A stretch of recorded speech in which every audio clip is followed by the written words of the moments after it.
Ideally, we would like to see it. We don't want to see people killed, and we want to see a little bit of freedom for these people. These people have been living in hell for a long time.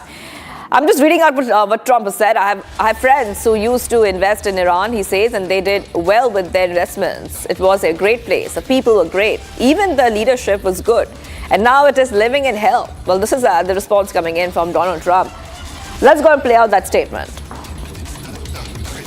Ideally, you'd like to see it, but what we want to see is we don't want to see people killed, and we want to see a little bit of freedom for these people. These people have been living in hell for a long time. That used to be a hell of a country. I have friends that used to invest in Iran, and they did well with their investments. It was a great place. The people were great. Even the leadership was good. And now it's living in hell.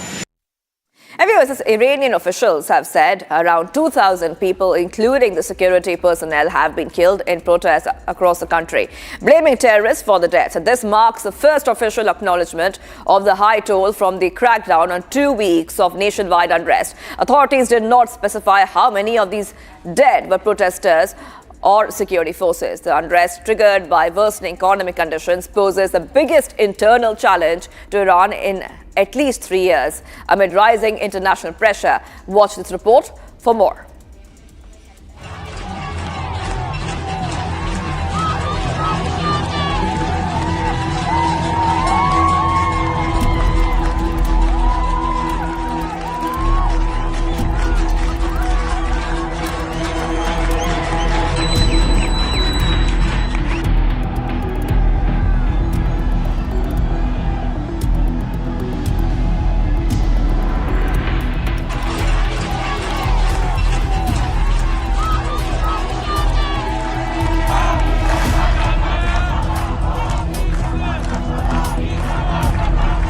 Two 2,000 people were killed in the anti-government protests in Iran.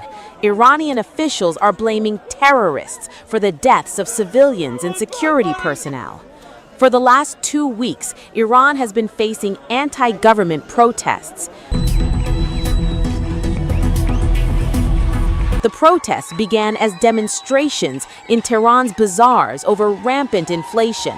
The Iranian rial surged to 994,055 against the US dollar, marking a significant devaluation of the national currency in a single day. The protests morphed into an uprising against the Khamenei regime. Inflation has made it difficult for Iranian citizens to purchase essentials like cooking oil and vegetables.